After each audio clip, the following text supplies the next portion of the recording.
Let's talk about drawing waves. You can draw waves in a lot of different ways.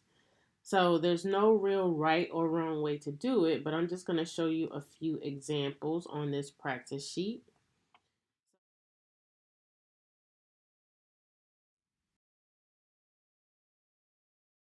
If you want to draw a wave, you're going to have to start to move your pencil in one direction. So I'm going to start a small curve. I'm going to make another curve that goes in a different direction and then come back. Okay? This can happen either way. So I can start from the top of the curve, come to a point, curve back. All right, so there's lots of ways to do this. You can go make a little curve, big curve, come to a point. It can even come to a spiral. So I'm going to flip my paper over, do the same thing again, just some practice ones. So start my curve. Maybe it doesn't have a point.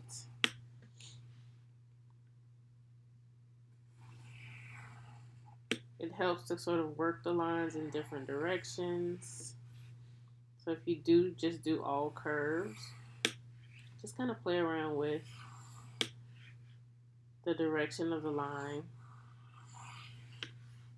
All right, so just practice a few different types of wave lines and see what you come up with.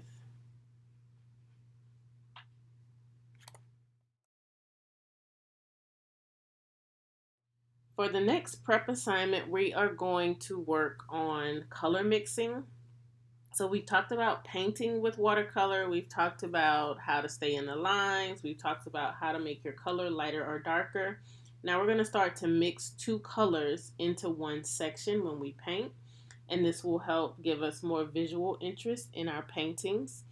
So this is sort of the finished product of what our prep could look like. We're going to do another one for today. So to get started, we're going to separate our paper into 4 sections. The 2 bottom sections will be considered the water. This section here will be considered the land. And this section here will be considered the sky. So we're going to start by drawing a few wave lines, and we only need 3 different lines for our waves. What will make our waves, our land, and our sky. So I'm going to start with just a basic curved line near the bottom. I'm going to work my way up a little bit and draw another wave line. Then I'm going to draw what could be like a mountain or a landmass, and then I automatically have my sky. Now keep in mind that when we paint, we can't paint 2 sections that are next to each other, so we're going to paint 2 sections, and then we'll paint the other 2 sections. I am going to use my smaller brush today. So I'm going to open up my paint.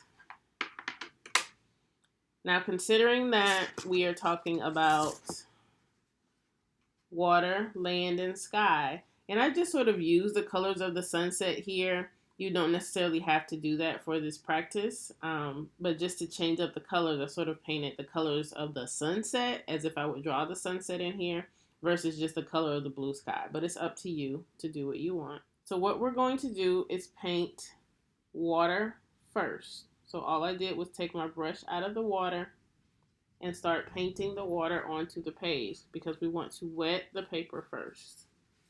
So I'm only wetting the section that I'm going to be painting in. So I just wet my paper first.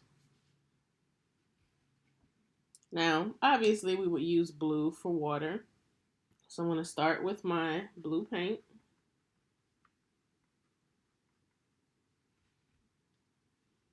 And I'm just going to start to dab the blue into the water. You can see how the water itself just starts to move around on the page.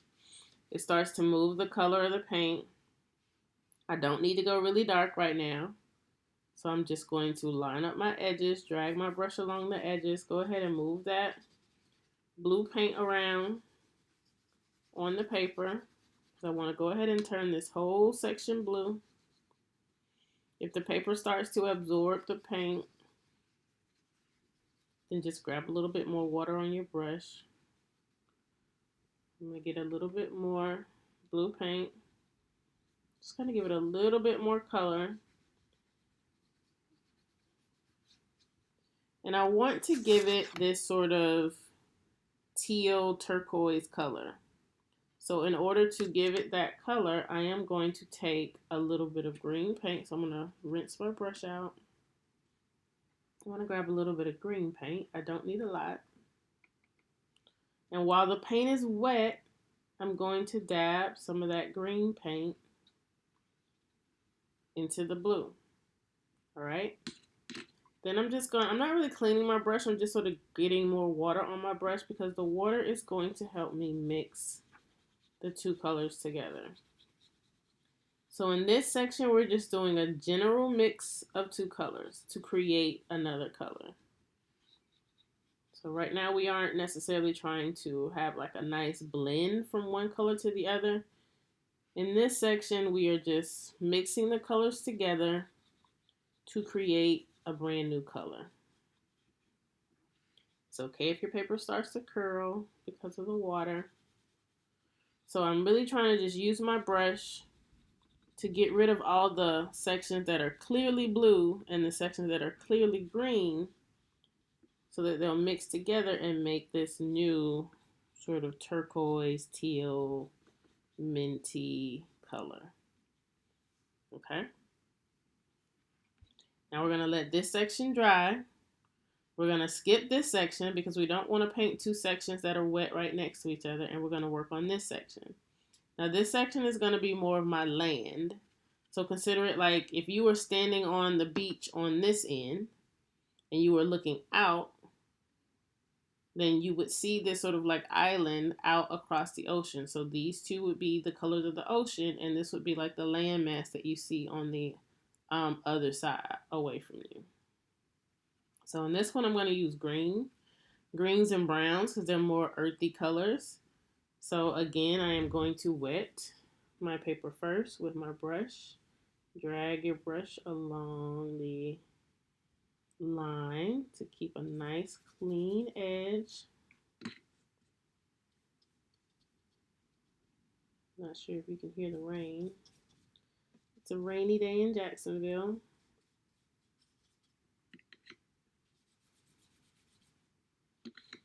So in the middle sections, I don't really have to be too careful because I know I just want water to be all over that section. But when I run the water along the line, I want to make sure I'm just dragging my brush along the line to keep that nice clean edge.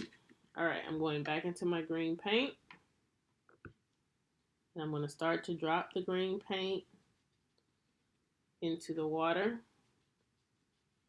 And just like before, I'm going to start to spread that paint around. Now this time we're going to do a little bit more of a color blend. So I'm not necessarily trying to create just one new color. I'm trying to create an effect where it gradually changes from one color to another. So I put a good bit of green in there. There's no rhyme or reason for where the green is. You can decide that on your own, like where you put particular colors. Now I'm going to get a little bit of my yellow paint. And I'm going to start to drop the yellow paint up under or around the places where I have the green paint. Now you can see it start to naturally blend together, and that's fine. But in the places where they meet, I'm just using my brush to start to mix the color a little bit. So just where the two colors meet. I'm not painting all over the page. I'm just using some water to blend the two colors together where they meet. And I'm actually going to add a third color to this. I'm going to add a little bit of brown near the bottom. So it's almost like there's dirt or sand on the ground where the land meets the water. And as it goes up, sort of like the mountain gets a little bit more green. And I'm just going to let it mix. I'm not going to really worry about what colors are going where. Like my brown is starting to float up into my green a little bit, and that's fine. Sometimes you just have to let it be and see what the paint does. And you never know what kind of cool effect you're going to get. So I'm just going to let it run. Again, I'm using my water to sort of blend out where the brown and the yellow meet, so the two colors are starting to mix together. Now you can always go back and add more of a color if you want. So if I want a little bit more yellow, I can just dab a little bit more yellow in there in the places where I want it. And then I'm just going to let this dry as is. All right, and we'll see what it looks like once it's dry.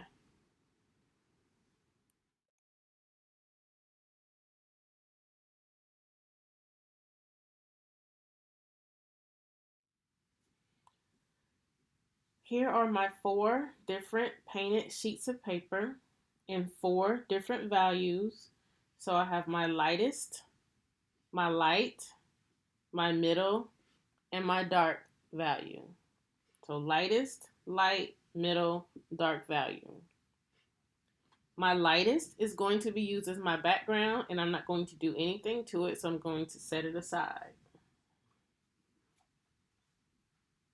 For this practice assignment, remember we are using 4 different values to show waves and the sky. So I'm going to have my darkest value at the bottom, my middle value in the middle, and my light value at the top. And then my lightest value will be my background. So that's why we're not doing anything to that. So I'm going to turn my sheets of paper over. This is my dark. This is my middle. This is my light. Remember the dark, the waves are going to be at the bottom. The middle, the waves will be in the middle. And the light, the wave will be at the top. So on my dark page at the bottom, so near like the bottom 4th of the page, so in this section, I am going to draw a wave design. You decide what kind of wave line you want to draw. It's completely up to you. Now I have these 3 next to each other so you can see the difference in the heights of the line. So this is my first wave on my dark paper at the bottom. The next one I'm going to move up a little higher on the page. For my next wave, I'm going to make just a simple line for this one. And then on this page, this is going to be my highest wave. So I am going to make a new line for that. Waves kind of all flow in the same direction. What I'm going to do now that I have my 3 wave lines drawn, I'm going to grab my scissors and I'm going to cut each sheet along the line. So I'm just going to take my time, use my scissors to cut right on the pencil line that I drew. I'm going to go slowly. So now that I've gotten to this curve, I'm going to turn the paper in my hand versus turning the scissors. I'm turning the paper in order to work my way around the curve. So you should be cutting yours now. So here is my first wave. I'm just going to sit these back like this so you can see.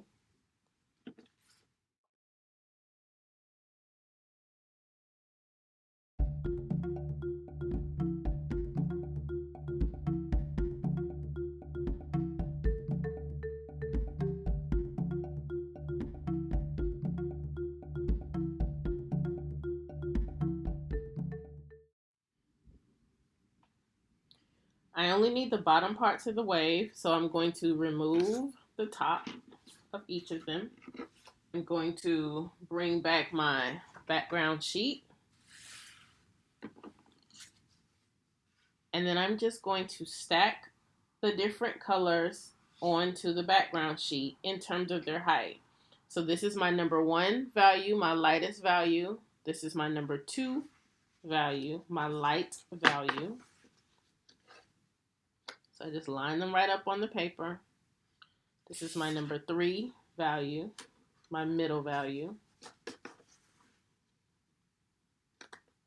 And this is my number 4 value, my darkest value. So now we have what's called a value scale.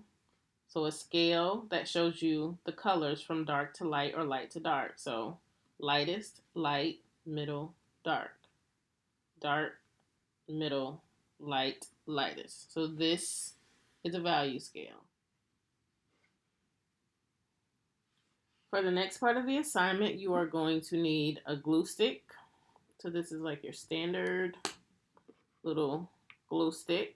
If you don't have a glue stick and you have glue, then that's fine. You can use that, your regular white glue. And all I'm going to do is glue each section down to the sheet that's up under it. So I'm going to move these two.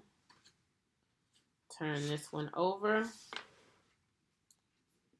I'm just going to glue down the back of my light wave, my number 2 wave.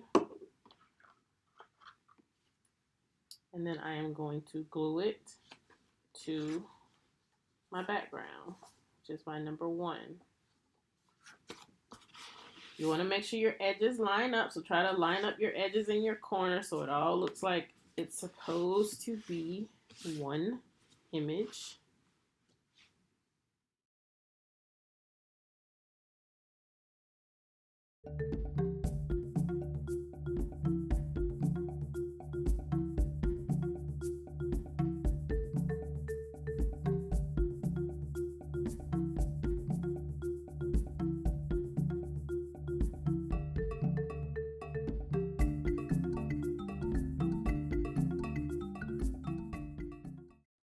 And there you have your wave value scale. Now, I did one little extra step on my first one. It's really up to you if you want to add this step. If you want to add the marker line to it, you can. You just have to be really careful and try to trace your line right along the edge of the color, okay? So I just want to drag my marker right along the line. Kind of helps that it's one sheet glued onto another. It makes it actually a little bit easier to trace. Now you see.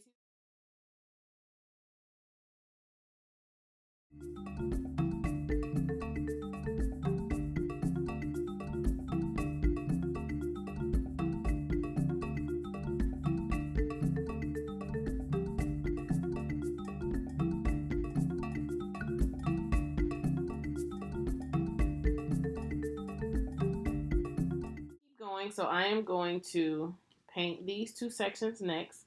You see what happened, what new color we created when we mixed our green and our blue together here. In this section, we're going to do a little bit of purple and blue. And up here, we're going to create those sunset colors, the yellow and the orange. So I am going to actually do my yellow and orange first because my water is a little bit green and I don't want the color in the water to get too dark before I use my yellow paint. So I am going to grab some yellow. Actually, I need to wet the paper first, but I'm just going to move that color around with my water. Perfectly fine. All the way up to the edges.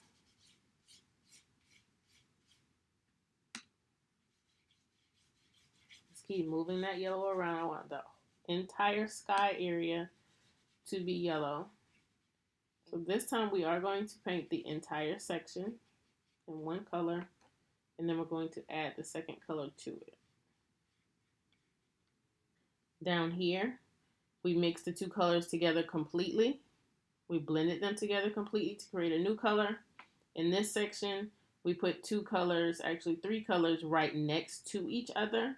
And then we use the water to blend them together where the two colors met. In this section, we are going to blend two colors together while the colors are wet, but we're not going to blend the whole thing like we did down here. So I'm going to take my brush. I'm going to get a little bit of orange paint. And I'm really going to sort of work around this section with my orange. I know there's like a little puddle there, so I'm just sort of working around that puddle. Orange is a much bolder color than the yellow. And I really want most of this section to be yellow, so I'm not going to use so much orange that it just sort of overpowers my yellow. I'm trying to just use just enough to give me a little bit of a color change. All right, so I can just let this sit, orange next to yellow, and let the water sort of do the work. Let the water move the color around, but I like to give it a little bit of a push. So I rinse out my brush, and just right where those two colors meet, I just add a little bit of water. I'm not really brushing, using like brush strokes.